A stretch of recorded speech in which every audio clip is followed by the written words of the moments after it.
ಮಾಜಿ ಪ್ರಧಾನಿ ದೇವೇಗೌಡರ ಪತ್ನಿ ಆರೋಗ್ಯದಲ್ಲಿ ಏರುಪೇರು ಕಂಡುಬಂದಿದೆ. ಅನಾರೋಗ್ಯ ಹಿನ್ನೆಲೆಯಲ್ಲಿ ಚೆನ್ನಮ್ಮ ಆಸ್ಪತ್ರೆಗೆ ಅವರನ್ನು ದಾಖಲು ಮಾಡಲಾಗಿದೆ.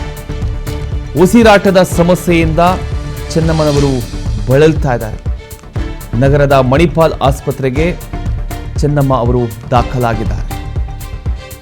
ಉಸಿರಾಟದ ಸಮಸ್ಯೆಯಿಂದ ಇದೀಗ ದೇವೇಗೌಡರ ಪತ್ನಿ ಚೆನ್ನಮ್ಮನವರು ಈಗ ಆಸ್ಪತ್ರೆಯಲ್ಲಿ ಚಿಕಿತ್ಸೆಯನ್ನು ಪಡ್ಕೊಳ್ತಾ ಇದ್ದಾರೆ. ಈಗಾಗಲೇ ಅವರನ್ನು ಮಣಿಪಾಲ್ ಆಸ್ಪತ್ರೆಗೆ ದಾಖಲು ಮಾಡಲಾಗಿದೆ. ಉಸಿರಾಟದ ಸಮಸ್ಯೆ ಅಂತ ಹೇಳಲಾಗ್ತಾ ಇದೆ. ಈಗ ವೈದ್ಯರು ಚಿಕಿತ್ಸೆಯನ್ನು ಕೊಡ್ತಾ ಇದ್ದಾರೆ. ಮಾಜಿ ಪ್ರಧಾನಿ ದೇವೇಗೌಡರ ಪತ್ನಿ ಆರೋಗ್ಯದಲ್ಲಿ ಈಗ ಸ್ವಲ್ಪ ಏರುಪೇರು ಕಂಡು ಬಂದಿರತಕ್ಕಂಥದ್ದು.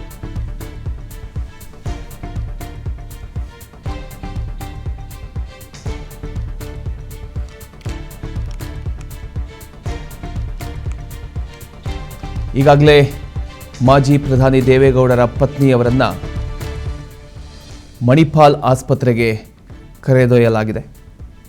ಈಗ ಸದ್ಯ ಚಿಕಿತ್ಸೆಯನ್ನು ನೀಡ್ತಾ ಇದ್ದಾರೆ. ಇನ್ನಷ್ಟು ಅಪ್ಡೇಟ್ಗಳಿಗಾಗಿ ಕಾಯಬೇಕಾಗತ್ತೆ.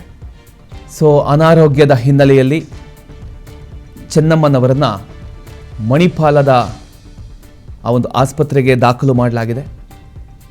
ಉಸಿರಾಟದ ಸಮಸ್ಯೆ ಇದೆ ಅಂತ ಈಗ ಸದ್ಯ ಪ್ರಾಥಮಿಕ ಚಿಕಿತ್ಸೆಯ ಬಳಿಕ ಗೊತ್ತಾಗ್ತಾ ಇದೆ. ಆ ಒಂದು ಚಿತ್ರದಲ್ಲಿ ಗಮನಿಸ್ತಾ ಇದ್ದೀರಿ, ದೇವೇಗೌಡರ ಪಕ್ಕದಲ್ಲಿ ಅವರು ನಿಂತಿದ್ದಾರೆ. ತುಂಬ ಆಕ್ಟಿವ್ ಆಗಿರ್ತಕ್ಕಂಥವರು.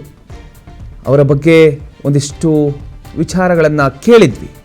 ಅಂದರೆ ದೇವೇಗೌಡರು ಆಗಿರ್ಬೋದು, ಕುಮಾರಸ್ವಾಮಿ ಅವರು ಆಗಿರ್ಬೋದು, ಈಗ ನಿಖಿಲ್ ಕುಮಾರಸ್ವಾಮಿ ಅವರು ಪ್ರತಿಯೊಂದು ವಿಚಾರದಲ್ಲೂ ಕೂಡ ಅವರು ಸಾಕಷ್ಟು ಹುಮ್ಮಸ್ಸು ತುಂಬ್ತಾ ಇದ್ರು, ಧೈರ್ಯ ಕೊಡ್ತಾ ಇದ್ರು.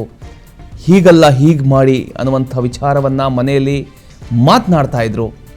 ಈಗ ಅವರ ಅನಾರೋಗ್ಯದಲ್ಲಿ ಸ್ವಲ್ಪ ಏರುಪೇರು ಕಂಡು ಬಂದ ಹಿನ್ನೆಲೆಯಲ್ಲಿ ಆಸ್ಪತ್ರೆಗೆ ದಾಖಲು ಮಾಡಲಾಗಿದೆ.